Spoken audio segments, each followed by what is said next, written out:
Friends, कैसे हैं आप सब। आशा करती हूँ आप सभी अच्छे होंगे। आज हम करेंगे क्लास 5 इंग्लिश वर्क बुक का चैप्टर नंबर 14 3 लिटिल पिग्स, यानी कि 3 छोटे सुअर। चलिए क्वेश्चन नंबर 1 देखते हैं। Tick the correct verb to form sentence and rewrite the sentence in the given space. ये जो सेंटेंस है इस पर आपको सबसे पहले तो करेक्ट वर्ब को चूज करना है। जैसे कि यहाँ पर आर और वर, इन दोनों में जो सही है उसको टिक करना है और उस सेंटेंस में इसको यूज करके दोबारा सेंटेंस को लिखना है। जैसे है the teacher said that the answers are या फिर वर राइट, तो यहाँ पर सही आंसर हो जाएगा वर। तो वर को पहले टिक कर देंगे, उसके बाद सेंटेंस में लिखेंगे the teacher said that the answers were right, यानी कि टीचर्स ने कहा था कि आंसर सही थे। तो यहाँ पर जो कि आप देखेंगे सेड को, ये जो सेड है ये से का पास्ट टेंस है, तो यहाँ पर वर्ब की ये पास्ट टेंस है, इसीलिए हम इस ऑप्शन में से भी पास्ट टेंस वाले वर्ब को चूज करेंगे। चलिए अगला क्वेश्चन है they know that there is was going to be a holiday. पहले यहाँ देखिए वर्ब है नो, नो जो है प्रेजेंट फॉर्म में है, तो हम इज़ और वॉज में से जो प्रेजेंट वर्ब होगा उसको चूज़ करेंगे जो है इज़, तो हम इसको टिक कर देंगे, इज़ को टिक कर देंगे और सेंटेंस में लिखेंगे they know that there is going to be holiday, यानी कि वो जानते हैं कि हॉलीडे होने वाली है। अगला देखते हैं ही thought that it is was a good idea. तो यहाँ पर आप थॉट को देखेंगे, जो थॉट है वो थिंक का पास्ट फॉर्म है, तो इन दोनों में से इज़ और वॉज में से भी हम पास्ट वर्ब को ही चूज़ करेंगे। तो यहाँ पर पास्ट है वॉज, तो वॉज को टिक कर देंगे और सेंटेंस बनाएंगे ही thought that it was a good idea, यानी कि उसने सोचा था कि यह बहुत अच्छा आइडिया था। चलिए अगला करते हैं I think that mangoes are या वॉज बेटर देन एप्पल्स। तो यहाँ पर आप देखेंगे जो वर्ब है थिंक, तो थिंक प्रेजेंट फॉर्म में है, तो इन दोनों में से भी हम प्रेजेंट फॉर्म के वर्ब को चूज़ करेंगे, तो ये होगा आर, तो आर को टिक कर देंगे और सेंटेंस बनाएंगे I think that mangoes are better than apples, यानी कि मेरे विचार से आम सेब से ज़्यादा अच्छे हैं। चलिए अगला है माया सेड दैट एट, यहाँ पर दो ऑप्शन है इज और वॉज हर बर्थडे येस्टरडे। तो यहाँ पर आप सेड देखेंगे, सेड जो से का ही पास्ट फॉर्म है, तो यहाँ पर ये पास्ट फॉर्म है, तो इन दोनों में से भी हम पास्ट वाले को चूज़ करेंगे। तो यहाँ पास्ट में है वॉज, तो वॉज को टिक कर देंगे और सेंटेंस में लिखेंगे Maya said that it was her birthday yesterday, यानी कि माया ने कहा था ये कल उसका जन्मदिन था। चलिए क्वेश्चन नंबर 2 करते हैं। Right your on advertisement for an ice cream and answer the following questions, यानी कि आइसक्रीम के बारे में आपको खुद का एक एडवर्टाइजमेंट बनाना है और इन क्वेश्चंस के आंसर देने हैं। तो हम इस प्रकार से एडवर्टाइजमेंट बनाएंगे, जैसा पिक्चर में देख सकते हैं। यहाँ पर मैंने एक आइसक्रीम बनाया है और इसका फ्लेवर मैंने लिखा है वनीला फ्लेवर और इसका स्लोगन बनाया है लिटिल स्वीट लिटिल ट्रीट। तो क्वेश्चन का आंसर हम देंगे नेम ऑफ द प्रोडक्ट, यानी कि प्रोडक्ट का नाम क्या है। एडवर्टाइजमेंट में प्रोडक्ट का नाम है आइसक्रीम, यानी कि मैंने आइसक्रीम का एडवर्टाइजमेंट कर रही हूँ। अगला है व्हाट इज़ द फ्लेवर, तो उसका फ्लेवर क्या है, तो उसका फ्लेवर है वनीला, तो हम यहाँ वनीला लिख देंगे।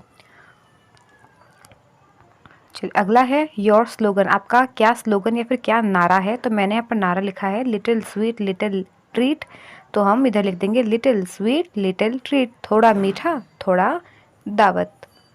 चलिए क्वेश्चन नंबर 3 देखते हैं। क्वेश्चन नंबर 3 देखते हैं। Read the following information which has been put on the notice board of a school. तो ये एक इन्फॉर्मेशन है नोटिस के विषय में जो स्कूल के नोटिस बोर्ड पर लगाया जाता है, जिसके बारे में जानकारी दे रखी है।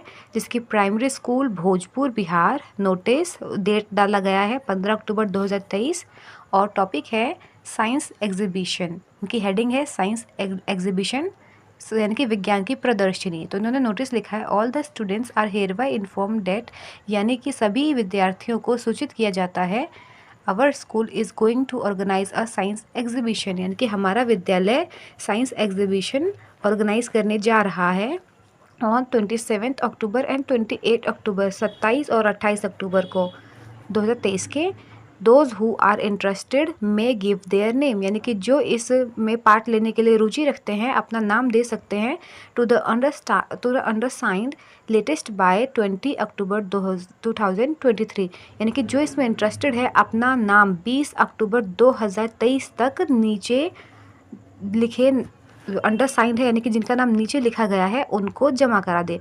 तो अंडरसाइंड में यहाँ पर राम प्रकाश गुप्ता जो स्कूल के प्रिंसिपल हैं, तो यानी कि राम प्रकाश गुप्ता को 20 अक्टूबर तक अपने नाम जमा करा दे। तो क्वेश्चन 4 इसी से लिया गया है। Right your on annual sports day notice in the given space, इस स्पेस में आपको खुद का नोटिस लिखना था एनुअल स्पोर्ट्स डे के बारे में। तो हम इस प्रकार लिखेंगे, प्राइमरी स्कूल, जैसे मैंने सहरसा डिस्ट्रिक्ट लिया है, आप जिस डिस्ट्रिक्ट में रहते हैं फिर जिस स्कूल में पढ़ते हैं स्कूल का नाम लिखेंगे, इसीलिए मैंने इसे अंडरलाइन किया है। इसकी प्राइमरी स्कूल सहरसा बिहार पे लिखेंगे नोटिस, फिर हम डेट, मैंने जैसे कि आज का डेट डाल दिया 28 अगस्त 2024। आपके स्कूल में जब भी एनुअल डे ऑर्गेनाइज हो उससे 10-15 दिन पहले का डेट डाल सकते हैं आप। तो हम लिखेंगे यहाँ पर हेडिंग एनुअल स्पोर्ट्स डे, फिर लिखेंगे all the students are hereby informed that our school is going to organize an annual sports day, यानी कि सभी विद्यार्थियों को सूचित किया जाता है कि हमारा स्कूल एनुअल स्पोर्ट्स डे यानी कि वार्षिक खेल दिवस का आयोजन करने जा रहा है ऑन 28 सितंबर 2024, तो 28 सितंबर 2024 को। तो those who are interested may give their names to the undersigned latest by 20 सितंबर 2024, यानी कि जो भी बच्चे इसमें पार्ट लेने के लिए इंटरेस्टेड है वो अपना नाम 20 सितंबर तक नीचे दिए गए व्यक्ति को जमा कराए। तो मैंने यहाँ पर कोमल गुप्ता नाम लिखा है, आपके प्रिंसिपल का या फिर आप अपना खुद का भी नाम लिख सकते हैं। यदि आपको एनुअल स्पोर्ट्स डे के बारे में, एनुअल स्पोर्ट्स डे के लिए नाम इकट्ठा करने को कहा गया है, तो आप अपने स्कूल के प्रिंसिपल का नाम और उसका पद प्रिंसिपल ऐसे लिख सकते हैं। चलिए आप चाहे तो उसका स्क्रीनशॉट ले सकते हैं। चलिए क्वेश्चन नंबर 5 करते हैं। क्वेश्चन नंबर 5 है, think and right 9 action verbs that you know in the boxes given below, यानी कि सोचे और लिखे 9 एक्शन वर्ब्स को इन बॉक्सेस में। तो हम कोई 9 एक्शन वर्ब्स, कोई से भी 9 एक्शन वर्ब्स लिख सकते हैं, जैसे कि थिंक यानी कि सोचना, राइट यानी लिखना, रीड यानी पढ़ना, ड्रिंक यानी कि पीना, ईट यानी कि खाना, मेक बनाना, गो जाना, कम आना, वॉक चलना, रन भागना। आप जो चाहे कोई से भी 9 एक्शन वर्ब्स लिख सकते हैं। चलिए क्वेश्चन नंबर 6 देखते हैं। Take the correct words in the brackets and write the sentence in the given space below, यानी कि जो ब्रैकेट में 2 शब्द है उसमें से आपको जो सही है उसको टिक करना है और उसी शब्द को नीचे दोबारा सेंटेंस के साथ लिखना है। जैसे क्वेश्चन नंबर 1 है, द 3 लिटिल पिग्स लीव या फिर left home to seek their fortune. तो इसमें जैसे सही वर्ड था लेफ्ट, तो लेफ्ट को टिक किया और सेंटेंस में इस प्रकार लिखा, the 3 little pigs left home to seek their fortune, यानी कि 3 लिटिल पिग्स यानी कि 3 छोटे जो सुअर है अपना घर छोड़ देते हैं, टू सीक देयर फॉर्चून्स अपनी किस्मत को आजमाने के लिए। चलिए अगला है, द फर्स्ट लिटिल पिग, तो 2 ऑप्शन है, यहाँ 2 ऑप्शन है, बिल्ट और build his house out of straw. तो यहाँ पर बिल्ड और बिल्ट में से करेक्ट वर्ड होगा बिल्ट, क्योंकि ये जो सारा सेंटेंस है वो पास्ट टेंस में है, तो पास्ट टेंस में ही हम दोनों ऑप्शन में से जो सही ऑप्शन होगा पास्ट टेंस में है उसको चूज़ करेंगे। तो सही ऑप्शन है बिल्ट। तो सेंटेंस को दोबारा लिखेंगे, the first little pig built his house out of straw, यानी कि जो पहला लिटिल पिग था उसने अपना घर स्ट्रॉ से बनाया था। चलिए अगला है, the second little pig's house be was stronger than a straw house. तो ये जो पूरा सेंटेंस है पास्ट टेंस में है, तो पास्ट फॉर्म में है, तो इन दोनों ब्रैकेट में से जो पास्ट में होगा उसी को हम चूज़ करेंगे, वो सही आंसर है। तो यहाँ पास्ट में है वॉज, तो वॉज को टिक कर देंगे और सेंटेंस में लिखेंगे, the second little pig's house was stronger than a straw house, यानी कि जो दूसरा छोटा पिग था उसका हाउस स्ट्रॉ के हाउस से तो स्ट्रॉन्ग था। चलिए क्वेश्चन नंबर 7 देखते हैं। Make sentence using the past form of verbs given below. जो शब्द आपको नीचे दे रखे हैं उसको आपको पहले पास्ट फॉर्म में चेंज करना है, फिर उस पास्ट फॉर्म में चेंज करने के बाद उससे सेंटेंस बनाना है। जैसे क्लाइंब, क्लाइंब मतलब होता है चढ़ना, तो क्लाइंब का पास्ट फॉर्म हो जाएगा क्लाइंब्ड, यानी कि चढ़ा था। तो इसका सेंटेंस बनाएंगे आई क्लाइंब्ड अ माउंटेन, यानी कि मैं माउंटेन यानी कि पहाड़ पर चढ़ा था, या फिर मैंने माउंटेन पर चढ़ाई की थी।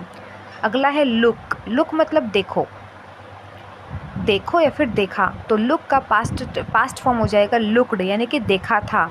जैसे कि she looked at the picture yesterday, यानी कि उसने ये तस्वीर कल देखी थी। अगला है फाइंड। फाइंड मतलब होता है कोई चीज़ पाना, तो उसका पास्ट फॉर्म हो जाएगा फाउंड, यानी कि पा लिया या फिर पाया था। तो हम सेंटेंस बनाएंगे we found the key under the table, यानी कि हमें जो चाबी मिली थी या फिर हमें जो चाबी पाई थी वो टेबल के नीचे थी। अगला है गो। गो मतलब जाना, तो गो का पास्ट फॉर्म होता है वेंट, यानी कि चला। वेंट मतलब गया था। तो सेंटेंस बनाएंगे they went to the market yesterday, यानी कि वो कल मार्केट गए थे। अगला है बिल्ड। बिल्ड मतलब बनाना, तो बिल्ड का पास्ट फॉर्म हो जाएगा बिल्ट, यानी कि बनाया था। तो he built a new house last year, यानी कि उन्होंने पिछले साल ही नया घर बनाया था। चलिए इसी के साथ ये वर्कशीट यहीं ख़त्म होती है। अगर आपको वीडियो अच्छी लगी हो तो लाइक, सब्सक्राइब एंड शेयर करें। Thank you.